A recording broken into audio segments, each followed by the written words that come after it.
Hello entrepreneurs, are you ready to supercharge your business strategy? Imagine you had tools that you could use to find out exactly what your internal strengths and weaknesses are as a business, and also have insights into the kind of forces and factors that impact your performance from the external business environment. Well, you're in luck. In this video, we are looking at two tools that you can use to transform your business planning: SWOT and PESTLE analysis.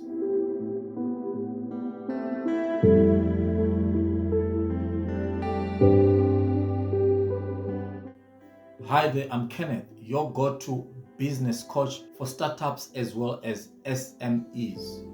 Having dealt with a lot of clients as far as business planning, strategic planning is concerned, there are a couple of things that I found out that a lot of entrepreneurs, especially micro, small, as well as medium-sized enterprises, don't take advantage of as far as their planning is concerned. The biggest, and this is the difference maker, is the SWOT and PESTLE analysis. If used properly, this can show a business exactly its internal strengths and its weaknesses, what the business is capable of doing, and what its constraints are. And in dealing with this, now this will open up a world of opportunities for the businesses to deal with. And also, these tools can be used to avert threats that can come from the external part of the business. But before we go deep into explaining what these tools are, let's quickly look at why is it important for you to have a SWOT and a PESTLE analysis. Remember, a SWOT stands for strengths, weaknesses, opportunities, and threats. That's what the acronym stands for. And also PESTLE stands for political, economic, social, technological, legal, and environmental macro variables that are outside the business that will affect your business, mostly indirectly, but they could have an impact on your performance directly. Now, in using these tools, you gain a 360-degree view of the entire business landscape. Now, knowing this means that you cannot be surprised by anything that might have a negative impact on your performance, or an opportunity that might avail itself that you need to take advantage of so that you can have that much desired competitive advantage over the other players in the market. Another thing, as I mentioned earlier, the SWOT analysis will help you find out exactly what your capabilities are as an organization. What is it that you do better than other businesses, as well as what are those issues where probably you need a little bit of work to be implemented into them so that you can improve in performance. However, if you look at the PESTLE gives you that insight into broad market moves. You get to understand exactly broad economic variables and other broad variables, from social factors, could be political factors, and all the other factors that we're going to talk about in this video. Please stay tuned. If you have come this far, please don't forget to like, share, as well as subscribe if you have not yet subscribed. Now, let's begin by the SWOT analysis. As I said, the S stands for strengths. Now, strengths, we're looking at exactly what is it as a business that gives you a competitive advantage. What are you good at? What is that particular activity or aspect or trait that you have that makes you unique, so that customers would want to come to you, or that makes you appealing to your target audience? For most businesses, it could be a unique product. Maybe you've got a unique product that you are giving or offering to the market. It could be proprietary technology, especially now that we're in the tech age. A lot of businesses have got proprietary tech, which is different from what others are offering them, making it more desirable, and therefore this giving them that much desired competitive advantage. So there is something that you are able to do as a business and do it better than others. Now, this forms your strength. It could be a well-oiled team that works seamlessly to produce the much needed results for the business. These are your strengths. It's very critical as a business to find out exactly what your strengths are, especially if you are to perform your strategic planning or you're creating a business plan. You always need to find out exactly what your strengths are. This might mean that you take some time and do some brainstorming activities to find out exactly what you're good at. It might mean doing an analysis of your processes or of your products. How are they performing in the market to find out exactly what your strengths are. Sometimes it might mean even conducting research and finding out from your audience or from your market, and having this kind of insight will give you an even much clearer and more honest perspective as far as your strengths are concerned. The next thing to look at are weaknesses. Now, as far as weaknesses are concerned, obviously weakness is the opposite of strength. There is something that you find you need to work on, something that you're not so good at. For most businesses, especially now with a lot of competition, you find that customer acquisition and retention are one of the things that businesses are not good at. Sometimes it might mean that your marketing activities or marketing communication, which are housed in your broad marketing plan, are not as effective in enticing the audience to come and become your customers. So as a result, now this creates a lot of problems for businesses. Now, as I said, this is something that needs a little bit of work. It could mean that you change the way you have been approaching the market, you change your advertising, you change your product or your service appeal. It is also important to note that the strength and the weaknesses talk about the internal part of the business. However, when you move on to opportunities and threats, now you're looking at forces or factors outside of the business that the business can take advantage of, especially if it's an opportunity.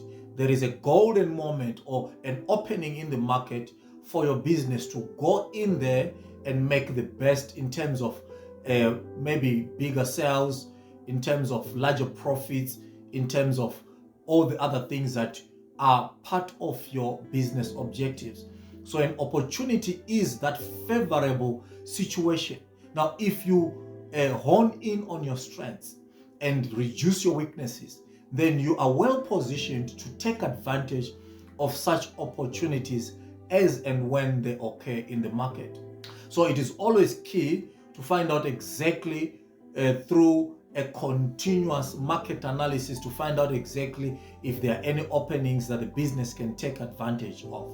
The fourth and last thing under the SWOT analysis are threats. Now, threats also can emanate from your weakness. If you don't deal with your weaknesses, this can create threats, either in the form of creating an opening into the market for a competitor.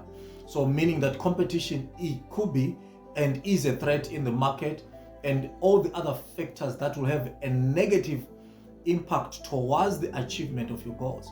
So knowing your strengths and also your weaknesses means that you are well positioned to deal with threats as and when they occur.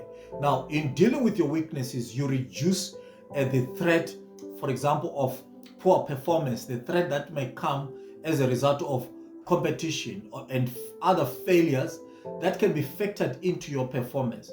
So it is very significant as a business to find out exactly what kind of threats can come out from a broad economic and other variables that we are going to speak about in the PESTLE analysis.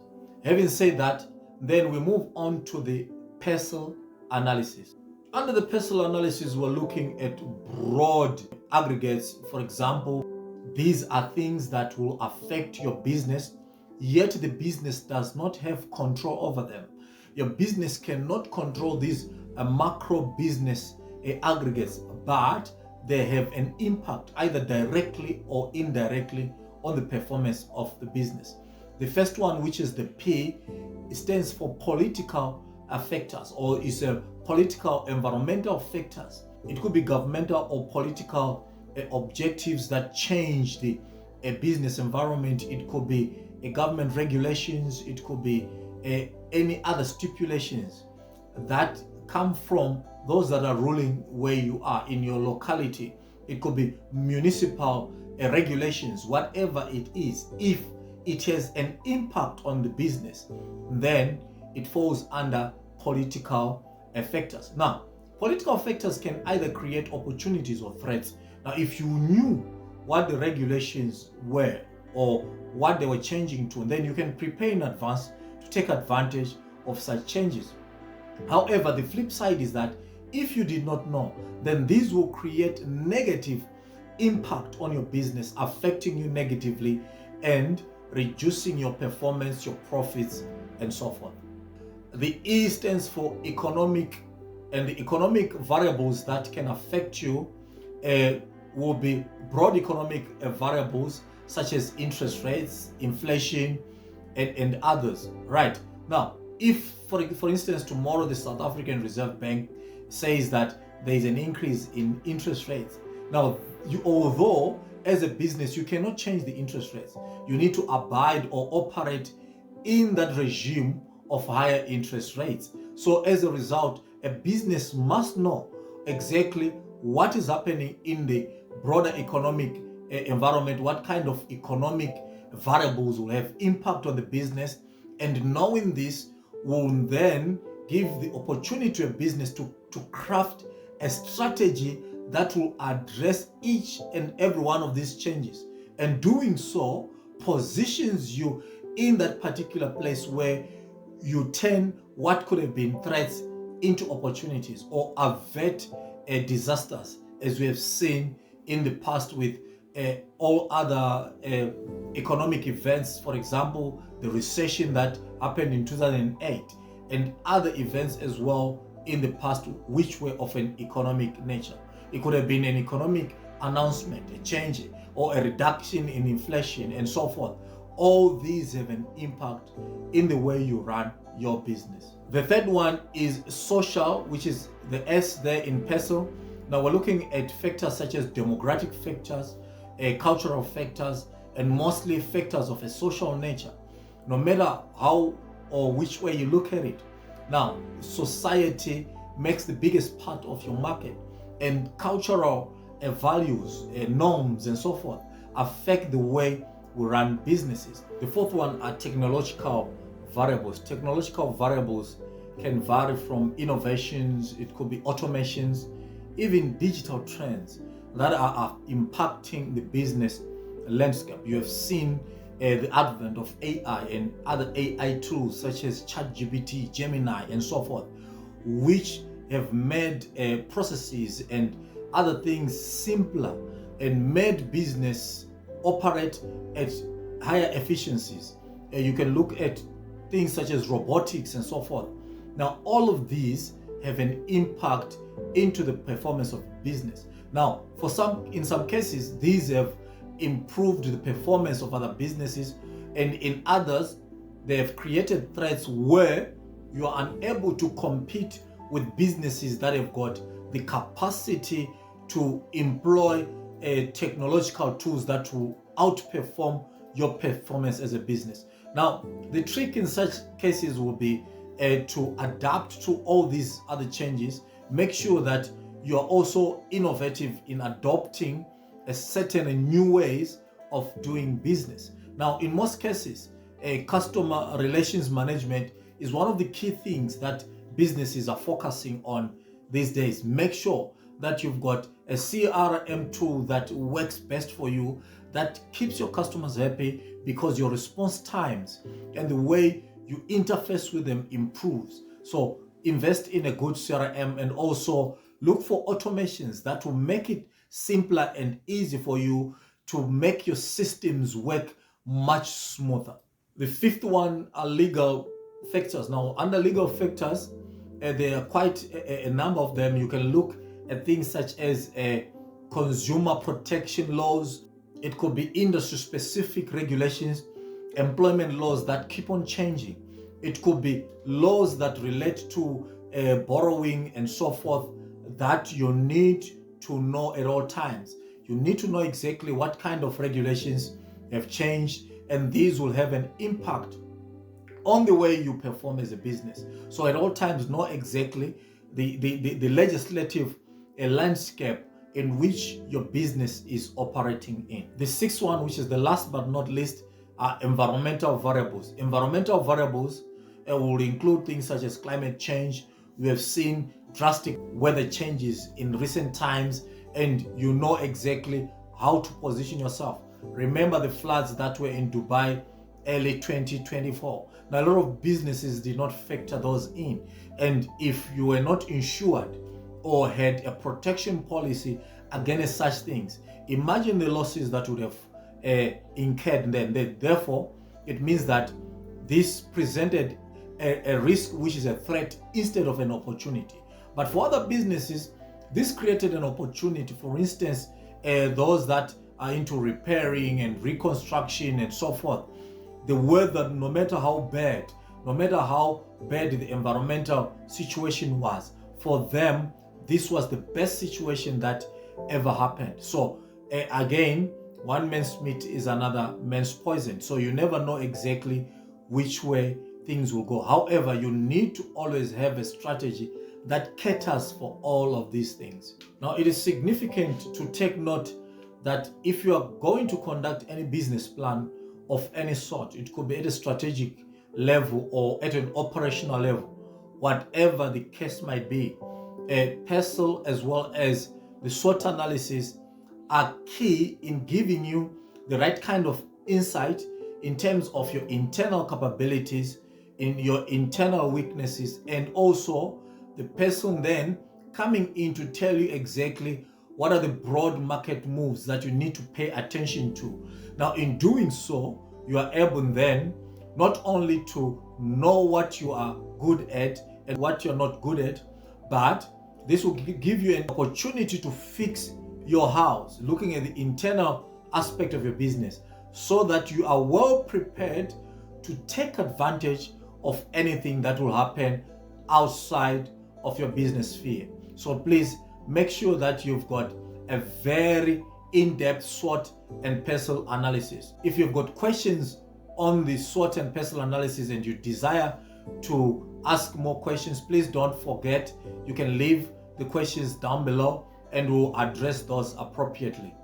It's also important to take note of the fact that in the business environment that we are operating in, knowledge is key. The one who has got the best knowledge, the most up-to-date knowledge, will always make the best moves in the market. This will create major opportunities for you and give you an opportunity also to avert threats that may come into existence. Also, don't forget to give this video a thumbs up, share with your other entrepreneurs, and also subscribe if you have not yet subscribed. Otherwise, keep on strategizing. We'll see you in the next video. This is results-oriented preparation, where early preparation equals excellent results. Bye.